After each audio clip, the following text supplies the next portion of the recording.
Hello everyone, मैं विजय उपाध्याय आपका ARB classes में स्वागत करता हूं। आज की क्लास में बेटा हम लोग क्लास 12th का एक टॉपिक है हमारा किरचॉफ लॉ। मोस्ट इम्पॉर्टेंट है यूपी बोर्ड के हिसाब से, तो इसको आज हम लोग पढ़ते हैं। देखिए यहाँ पे जो किरचॉफ लॉ है, किरचॉफ लॉ हमारे दो टाइप्स में है। एक पहला किरचॉफ का फर्स्ट लॉ जो है वो है आपका किरचॉफ करंट लॉ, जिसको हम लोग शॉर्ट में KCL बोलते हैं, ठीक है ना। और दूसरा है आपका किरचॉफ वोल्टेज लॉ, जिसको हम लोग KVL बोलते हैं। इनके एक और नाम भी हैं।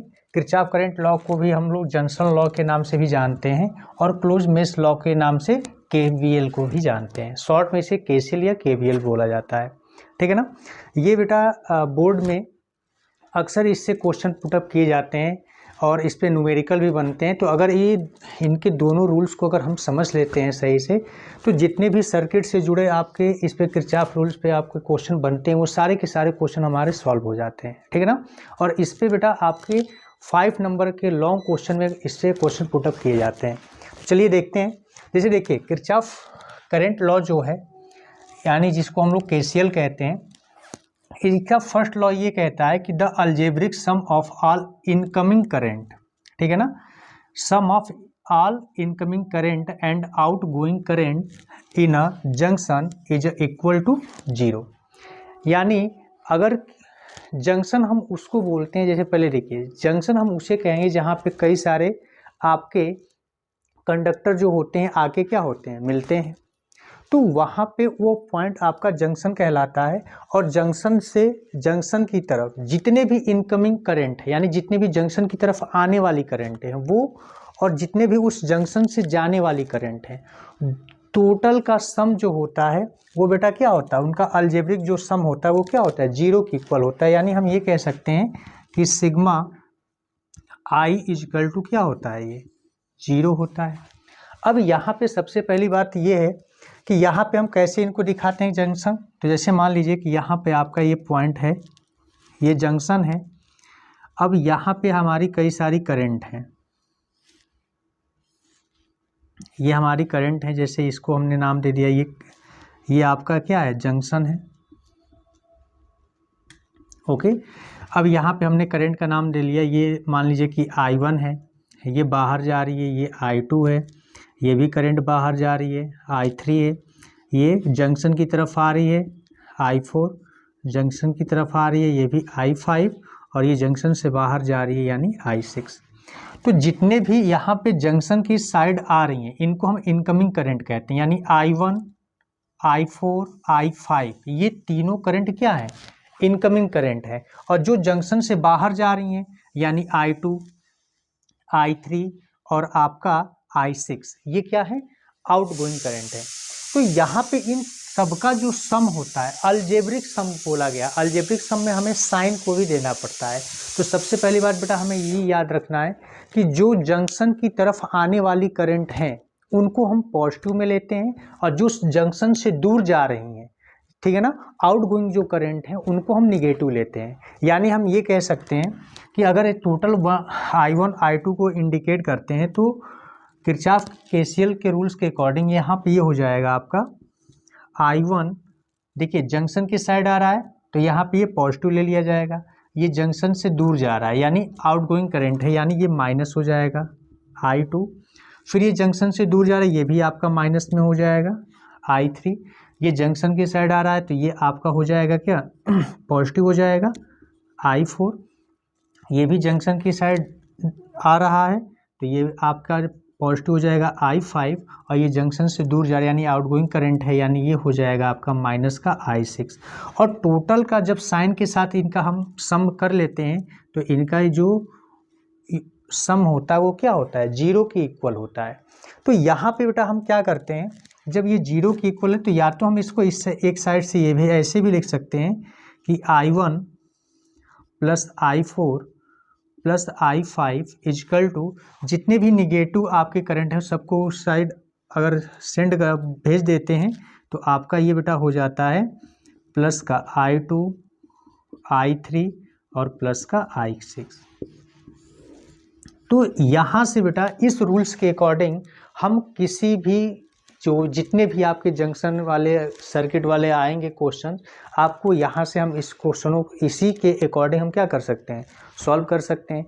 या एक चीज़ और आप इसमें देख सकते हैं, सबसे बेहतर तरीका क्या है ये भी, कि आपको यहाँ पे देखने को रिजल्ट में क्या मिला है कि जितने भी इनकमिंग करंट हैं उनका सम जितने आउटगोइंग करंट है उनके सम के क्या है, इक्वल है। तो आप डायरेक्ट ये भी लिख सकते हैं कि इनकमिंग करंट का सम और इक्वल टू आउटगोइंग करंट का सम। यहाँ पे चलिए एक क्वेश्चन आपको बता देते हैं, इस पे क्वेश्चन कैसे बनते हैं। इसको देखिए हम मिटाते हैं, इस पे क्वेश्चन आप एक देखते हैं।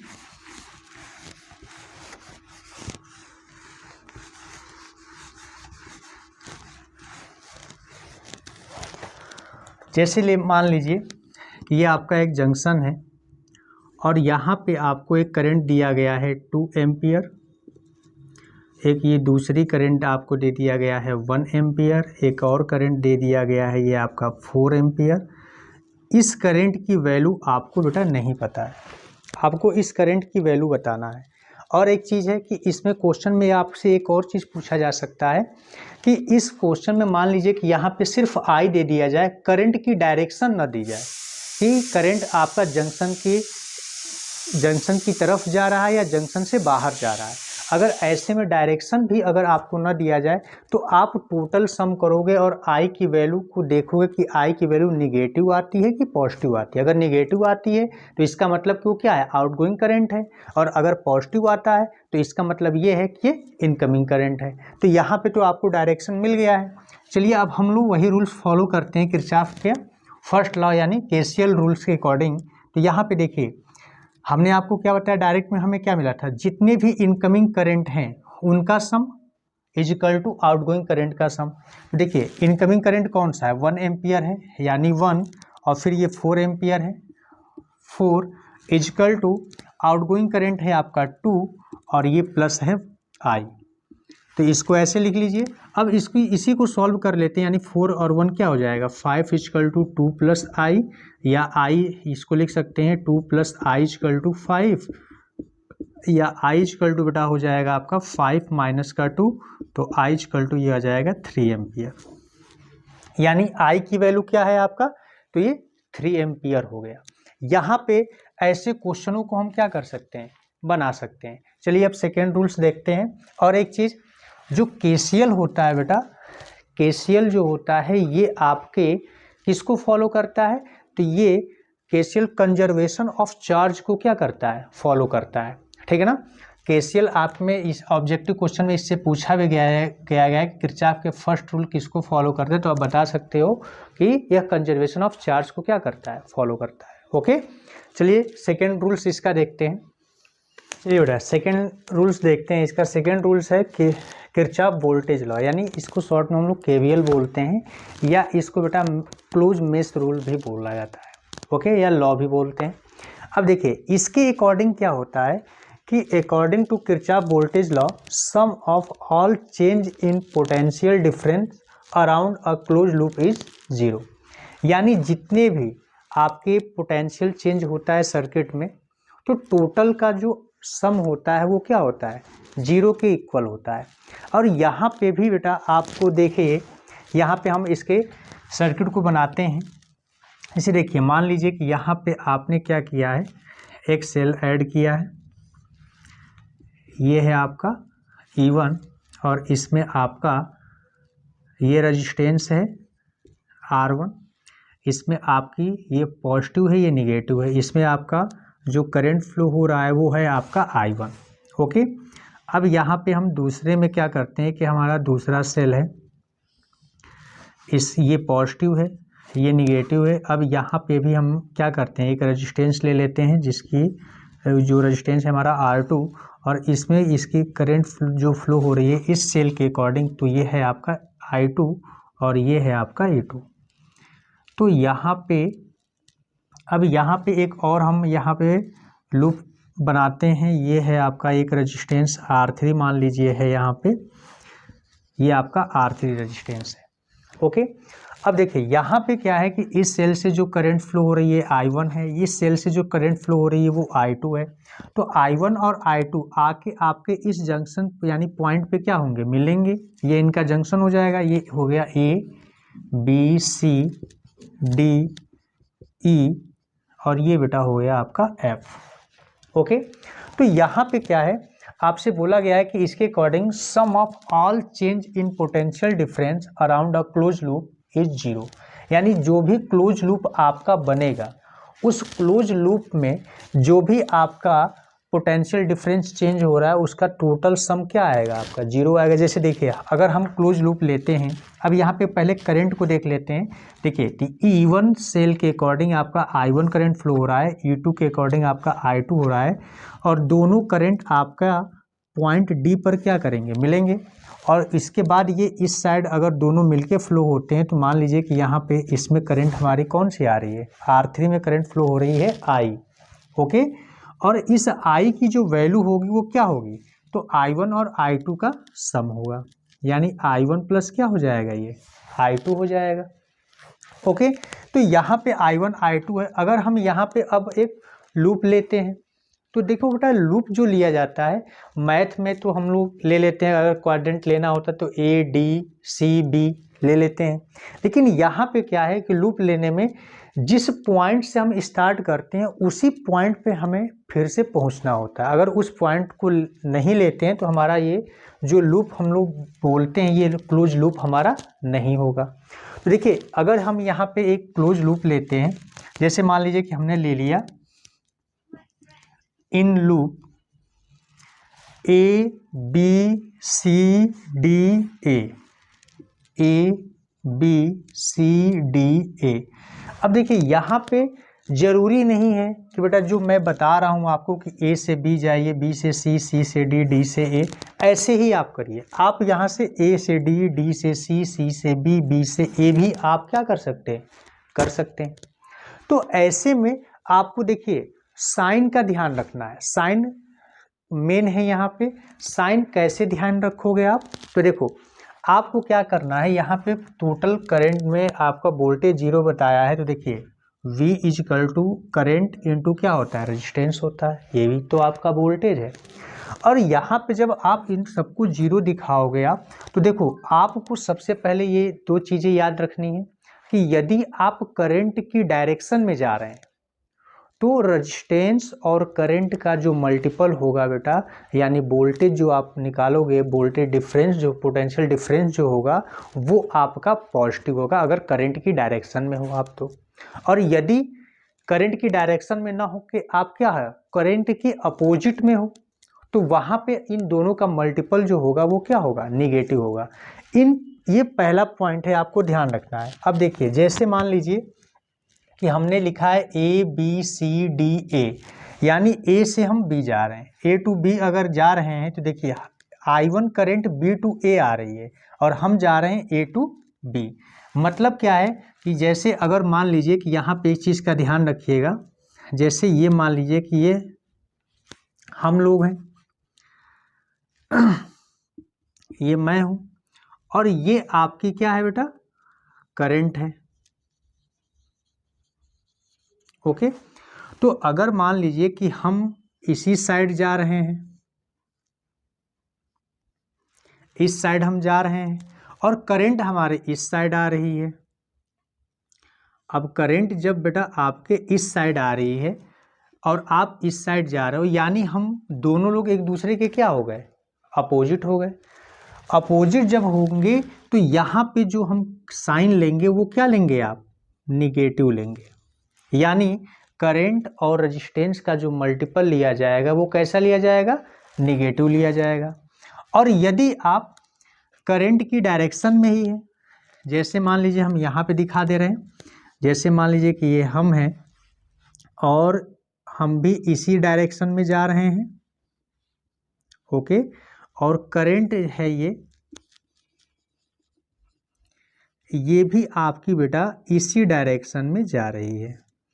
और जब ये भी इसी डायरेक्शन में जा रही है तो इसका मतलब ये है कि यहाँ पे हम रेजिस्टेंस और करंट का जो मल्टीपल होगा उसको हम क्या लेंगे, पॉजिटिव लेंगे। ओके, तो यहाँ पे आपको ये आई होप ये चीज़ समझ में आ गई होगी। तो अब हम यहाँ पे देखते हैं कि जब ये चीज़ हमारी समझ में आ गई तो इसके आगे हम देखते हैं। इसके आगे फिर आप क्या क्या कर सकते हैं, इसी रूल्स को हम यहाँ पे फॉलो करते हैं। पहला ये साइन, अभी दूसरा रूल्स भी हम बताएंगे आपको। जैसे देखिए अब ए टू बी आप जा रहे हो तो आप करंट के अपोजिट डायरेक्शन में जा रहे हो। करंट इस साइड बी टू ए है और आप ए टू बी जा रहे हो आप, तो यहाँ पे क्या होगा, I1 into R1, I1 into R1 यानी ये जो वोल्टेज होगा वो कैसा होगा, निगेटिव होगा। ओके, क्योंकि करंट के अपोजिट डायरेक्शन में आप जा रहे हो। अब सेकेंड बात आती है यहाँ पे सेल का जो वोल्टेज है, तो सेल के वोल्टेज के लिए आप जिस टर्मिनल में एंटर कर रहे हो, यानी पॉजिटिव टर्मिनल में एंटर कर रहे हो ना, और नेगेटिव टर्मिनल से बाहर निकलोगे, तो जिस टर्मिनल में आप एंटर कर रहे हो उसी टर्मिनल की साइन को आपको ले लेना है। तो हम क्या कर रहे हैं, हम पॉजिटिव टर्मिनल में एंटर कर रहे हैं, इसका मतलब ये है कि यहाँ पे प्लस का क्या हो जाएगा, E1 हो गया। सेकेंड पॉइंट आपको बेटा साइन में यही याद रखना है कि ये जिस टर्मिनल में हम इंटर करेंगे उसी टर्मिनल के साइन को हम लेते हैं। ओके, अब देखिए ये E1 हो गया। अब हम B पे आ गए, B से C आ रहे हैं, कोई यहाँ पे वो आपके रेजिस्टेंस करंट नहीं, रेजिस्टेंस नहीं है।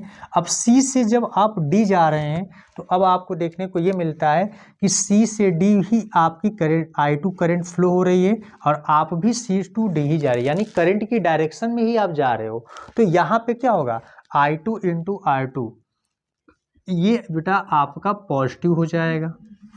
और यहाँ पे आप देख रहे हो कि इस निगेटिव टर्मिनल में हम एंटर कर रहे हैं, इसका मतलब कि माइनस का क्या हो जाएगा, ये E2।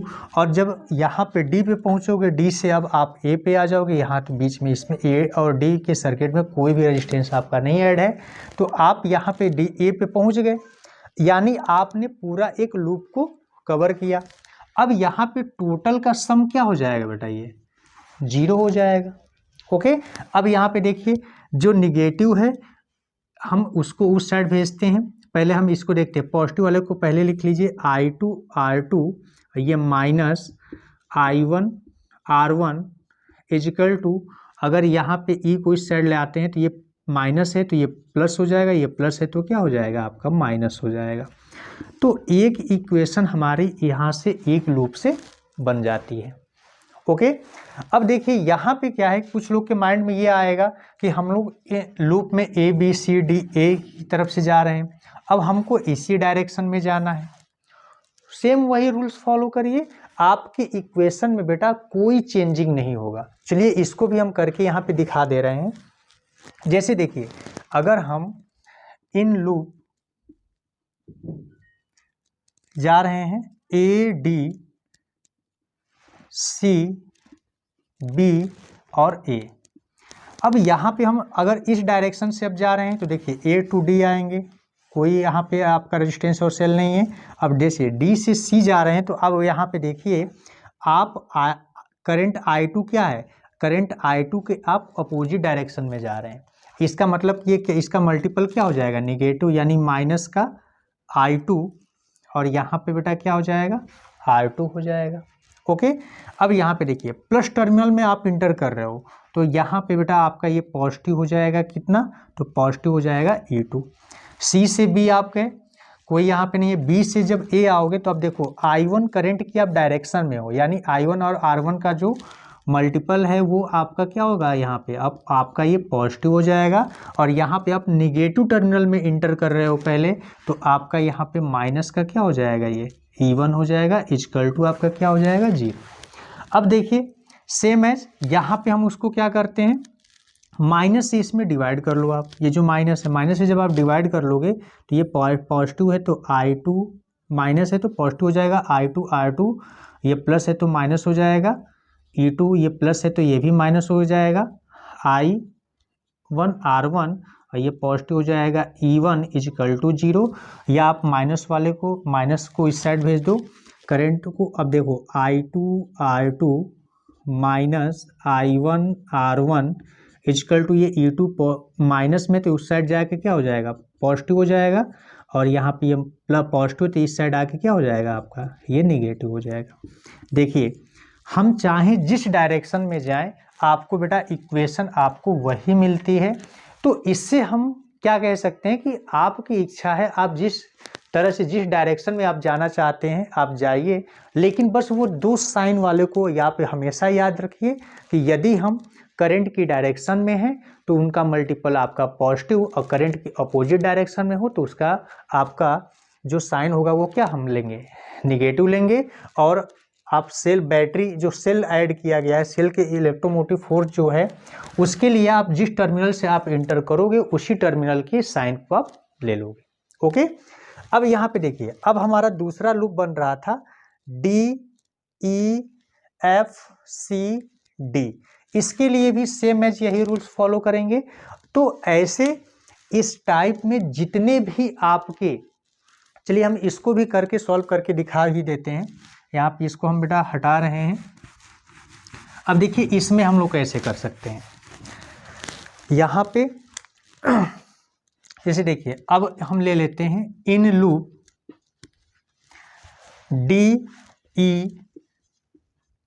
DE और यहाँ पे बेटा ये था F, तो DE FC और D। अब इस लूप में हम आते हैं तो अब देखिए D से E आ रहे हैं, E से जब F आप जाओगे देखो I करंट है, और I करंट की वैल्यू क्या है I1 + I2, और ये R3 के, तो इसका मल्टीपल क्या है, हम करंट की डायरेक्शन में ही तो जा रहे हैं, तो इन दोनों का मल्टीपल यानी करंट I और रेजिस्टेंस R3, इन दोनों का मल्टीपल क्या होगा, पॉजिटिव हो जाएगा।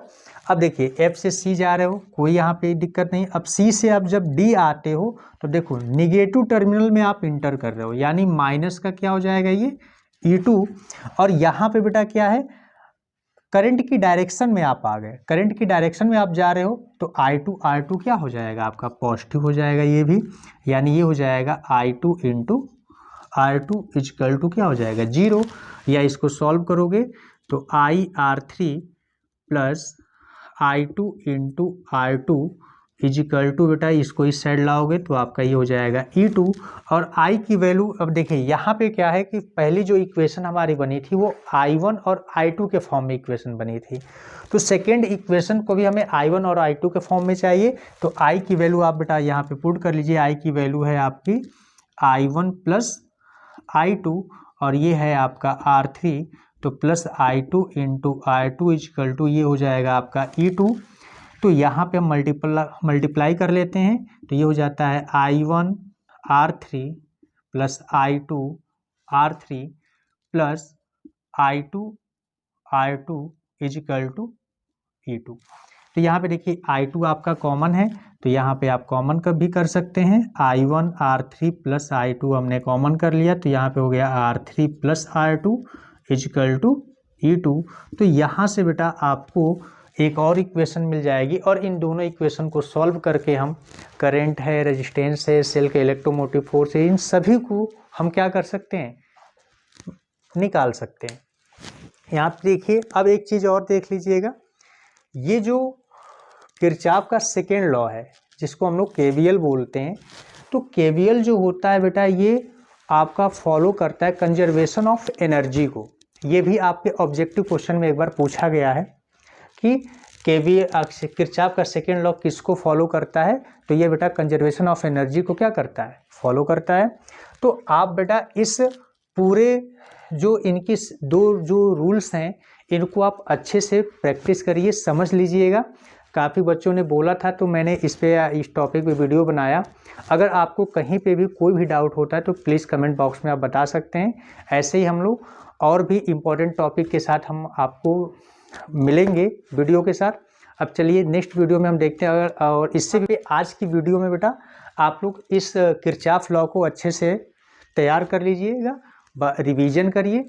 कोई भी डाउट अगर होता है तो आप प्लीज़ कमेंट बॉक्स में बताइएगा, तो उसको हम नेक्स्ट वीडियो में देखते हैं, बताया जाएगा आपको, ठीक है।